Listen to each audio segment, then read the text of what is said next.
Hey guys, what is up?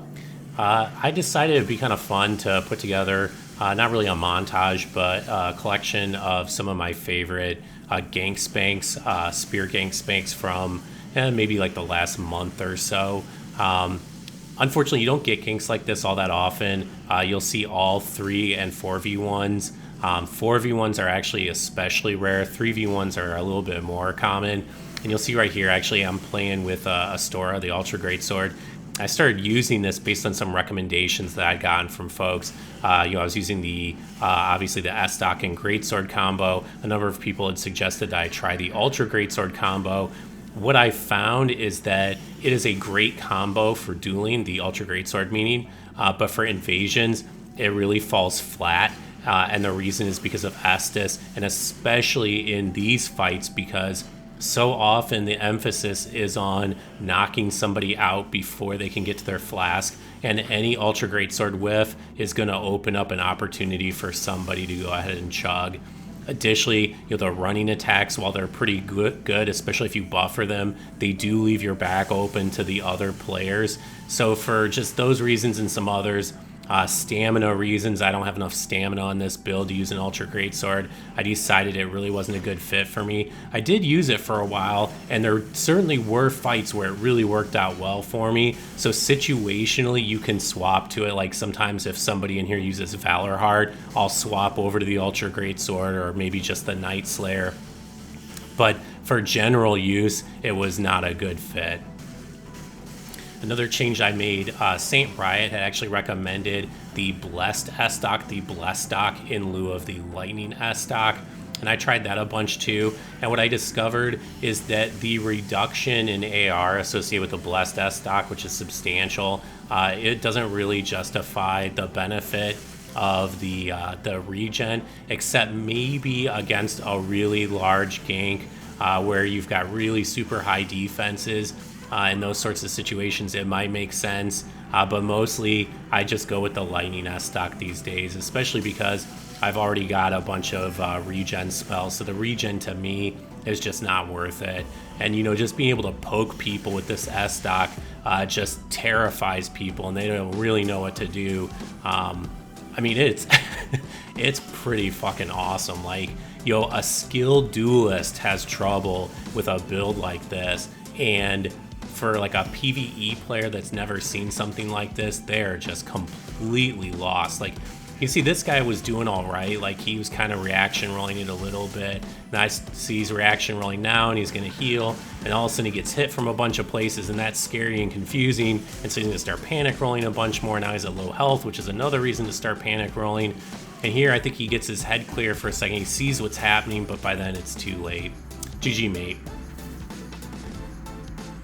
So I've gotten shit from people about my use of Soothing Sunlight, and I can certainly understand how it's open for abuse, but a couple of these ganks you'll see, like this one right here is using Projected Heal, which I don't think I realized quite straight away, but you'll see here that they use Projected Heal actually quite effectively, and it prevents me from putting a couple different people away. And so anytime a gank's using like Projected Heal, Great Heal, or Soothing Sunlight, which is somewhat frequent when you get into these larger groups, that at least one of them will have something like that, it makes me feel not at all remotely bad about using something like Soothing Sunlight. And I know I've probably mentioned this before, but I don't use Soothing Sunlight at all in a 1v1, and I try to avoid using it in a 2v1, but if I do use it, I'll only use it once, and I get killed sometimes because of it, because I won't use it more than once, just because it starts to feel a little cheesy at that point. But against like 4v1s, I'll pretty much pull out all the stops, especially if I sense that, as they typically are, they're usually like what I would call like a hardened gank squad. And you can see there, Ash just got hit with Projected Heal, so I had an opportunity potentially to put him away, so I kind of abandoned him. You can get too laser focused on trying to put somebody away and then end up taking a ton of chip in the process, and in fact you'll see an example of that coming up here in a moment where I do exactly that. So it's important to just kind of keep your head around. I was pretty proud of that toss right there. Unfortunately, I was trying to hit him with a dual charm and not an Undead Hunter charm.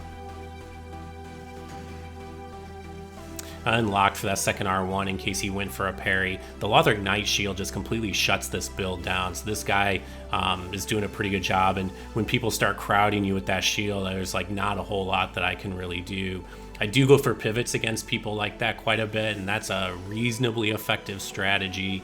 I've been a lot more aggressive too about my use of dual charms in these sorts of situations, and trying to strip buffs, especially on like the cell swords. I would say it's like mandatory. When I see somebody buff with like lightning blade on the cell swords, that's like my #1 priority is to strip that buff.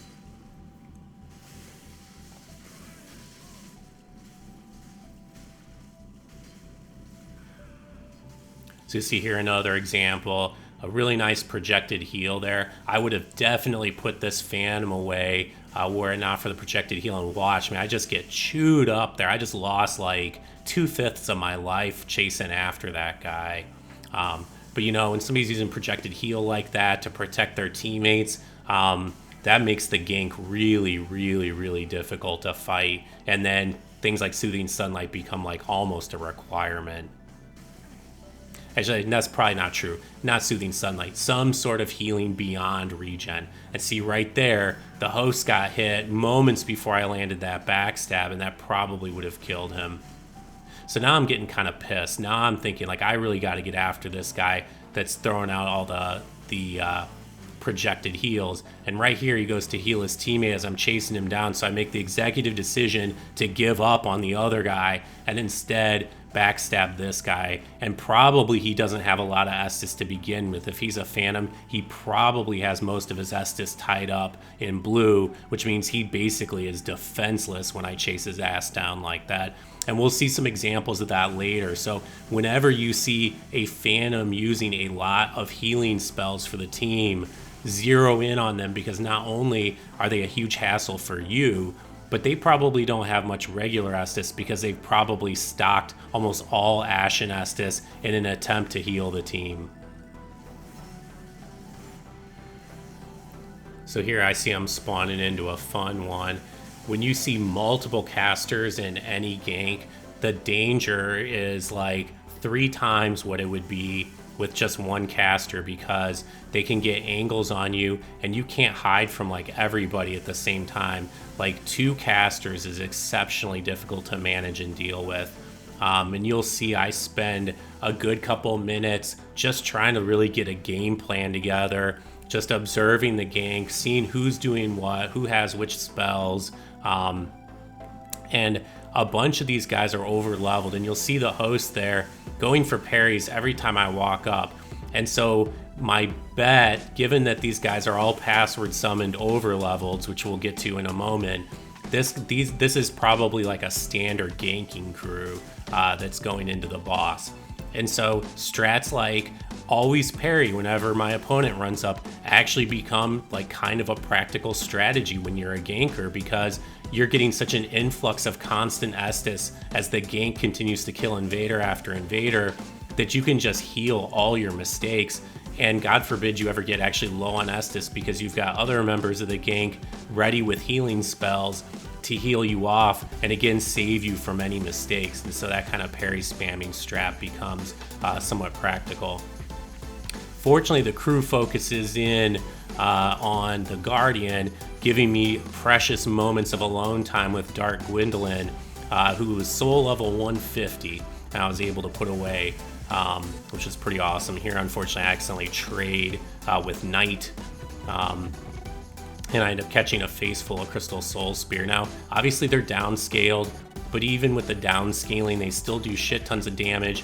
Miracles and sorceries probably aren't all that well scaled, and there you saw Soothing Sunlight go off in the background.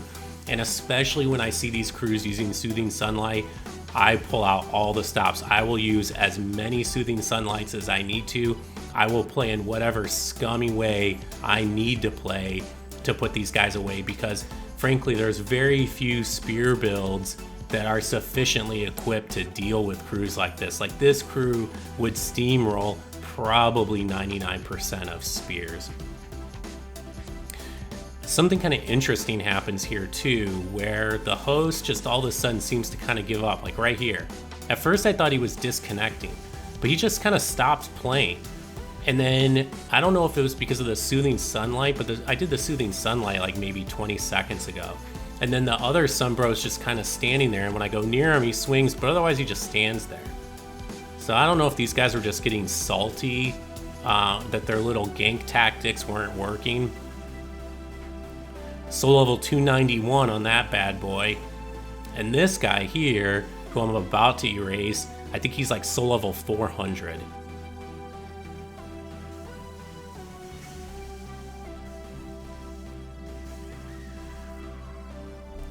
And you know, when I see normal hosts give up and just stop playing, I sometimes feel badly. But fuck these guys, man. They come in here with their little squad of 4, and they're determined to just cheese the crap out of whatever spear they get. And in those situations, I feel like they got their absolute just desserts. So even though I would defend my use of Soothing Sunlight, the truth is I actually don't use it very often. I tend to show off the nastier ganks, which is, you know, when I tend to use Soothing Sunlight. But I would say I probably use it in fewer than like maybe 1 in 40 spear fights. And of the times that I do, the vast majority of the time I only use it one time, just because, you know, you really don't need to. And in the cases where like a lot of times 2v1s give me a really tough time, I'll use it once. And frankly, and if they're still beating me, I won't use it again, just because I kind of feel like at that point they've earned the win.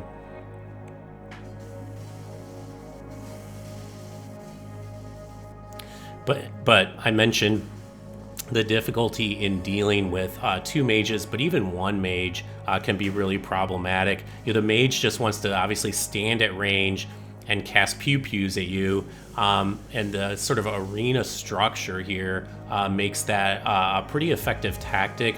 And so the way that I've adapted is I'll sort of stay to the perimeter and try to stay behind these pillars to the extent that I can, which admittedly isn't a perfect strategy, and they can still get a lane on you. Like this guy came around to the side to try to get a better angle on me. So like in here, I'm going to heal up, but I'm actually going to stand behind the Guardian. So if he starts casting like Crystal Soul Spear while I'm healing up, he's most likely going to hit the Guardian instead of hitting me. But where it becomes really problematic is when you've got somebody at low health and you're trying to chase them down, as I'm doing to this host right here, because if they're smart, and some of them are, most of them aren't, but some of the hosts are smart, they'll go into the middle of the arena and sort of dance around their teammates. And if you've got mages out there, it can be really, really dangerous, because it's hard enough to reaction roll all the attacks that everyone's throwing at you, but it's even more difficult to do that, and then on top of that manage incoming magic spells. So you've probably noticed I've been using a lot of backstabs lately. I don't parry very often at all anymore, though there's a couple exceptions, and in fact I think we'll see one coming up. I just find backstabs to be a lot more successful, especially because if you don't have a parry tool, it kind of emboldens your opponents to be a lot more aggressive, which helps to create openings that you can leverage for backstabs. And it does a damn good amount of damage, especially like if I'm fishing with my greatsword. I'm typically hitting for between about 750 to 950 on the backstabs, depending on my opponent's defenses.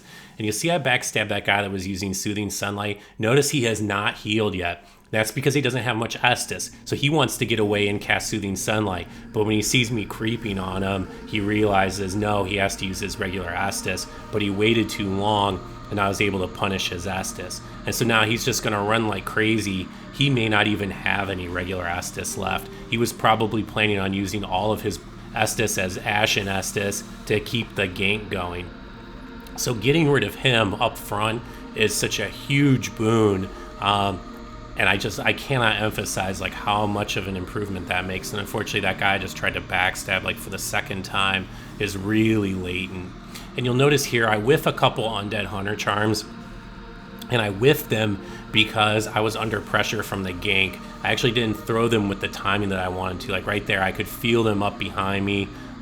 So I kind of took a guess at maybe throwing one on time, but I had a feeling it was probably too early. Unfortunate. But the gank's not doing a very good job of keeping me off of the host, so I'm able to kind of just stay right on him. And of course, as soon as he heals, boom, another backstab. GG, guys. It actually always brings a smile to my face when the fight's over and I'm waving to people and they just keep attacking. The Lord of Thunder. Looked like he was skating around a little bit there at the beginning, and I think maybe it was the Sunbro I didn't realize was here when I first loaded in. And I have been surprised, like people have hidden behind pillars when I spawn in and then come up and backstab me. So that's always something you got to kind of try to be aware of.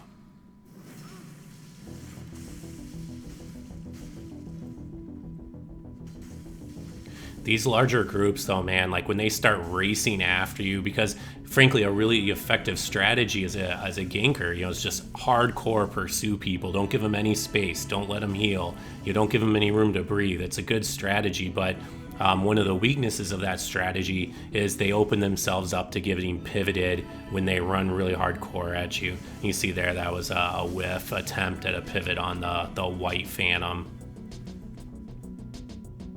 Get these little hiccups on my PC sometimes, and I'm just not sure where they come from. And I'm honestly not even really sure how to even diagnose them.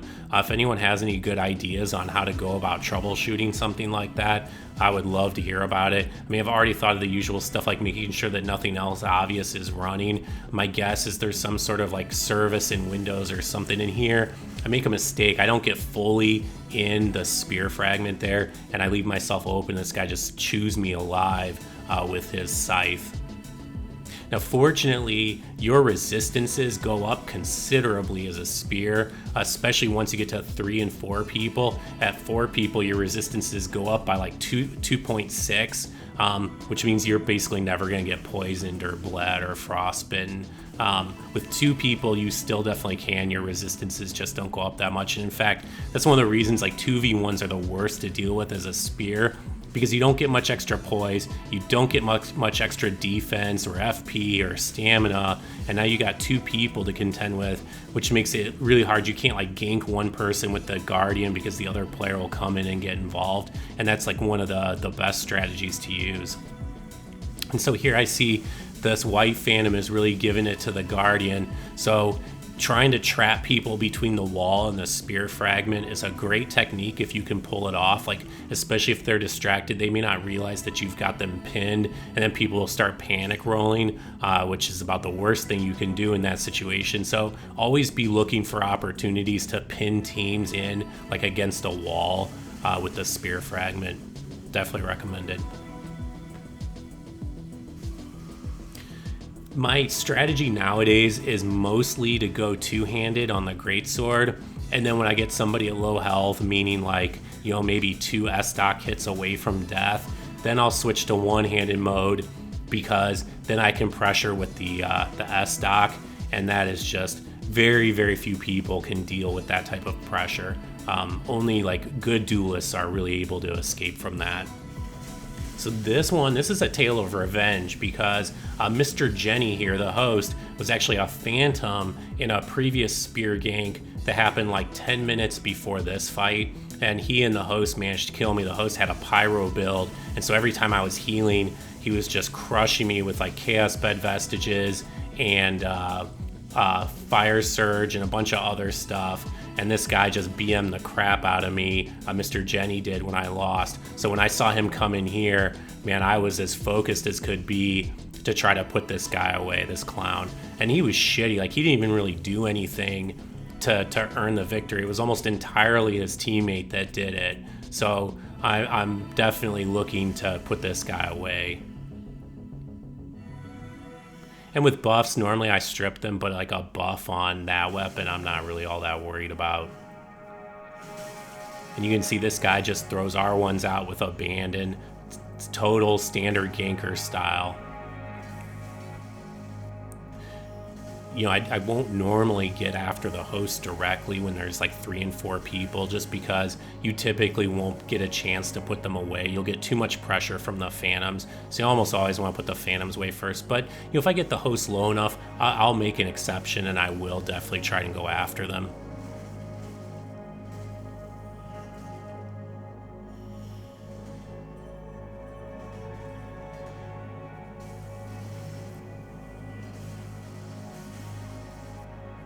So I'm just trying to bait this guy to throw out an extra R1 so I can run behind him and backstab him.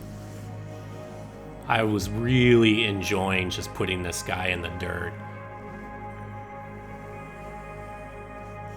You'll see, I actually end up enjoying it a bit too much here at the end.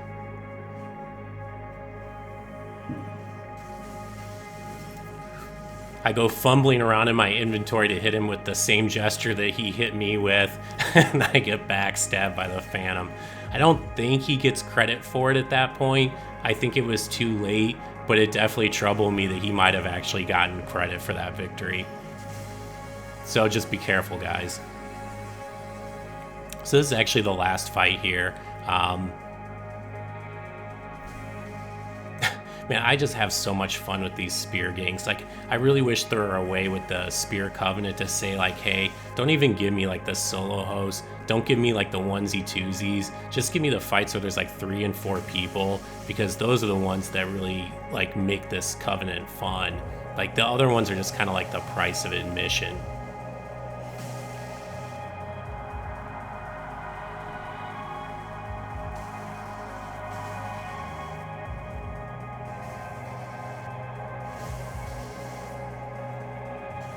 And camera control is such a vital part of this covenant, and that's actually one of the things that that was close, I almost got backstabbed there, but it's one of the things that I credit with improving my camera controls, because when I first started playing Spear the Church, I used to be locked on all the time. And now it's like if I see a video of somebody playing and they're locked on all the time, I can just, it's like nails on a chalkboard. I'm like, man, you got to unlock. Like, it makes you so much more effective. And arguably, I've actually gone too far in the other direction. Arguably, I should spend more time locked on now. But that's a separate discussion.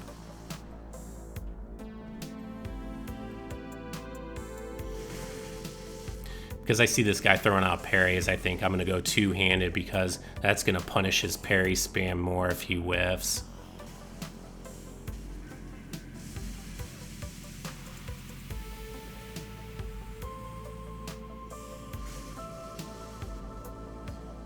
By the way, using the spear fragment frequently, even if you're not using it to heal or anything like that, definitely use those as often as you can, because you'd be surprised at how many people just stupidly blunder right into the spear fragment, and you can hit them for a ton of damage, especially if it's a divine spear fragment.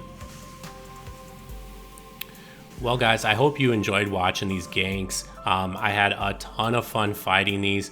I certainly lose my fair share, but there's nothing I enjoy in this game currently more than beating spear ganks. So thanks for stopping by.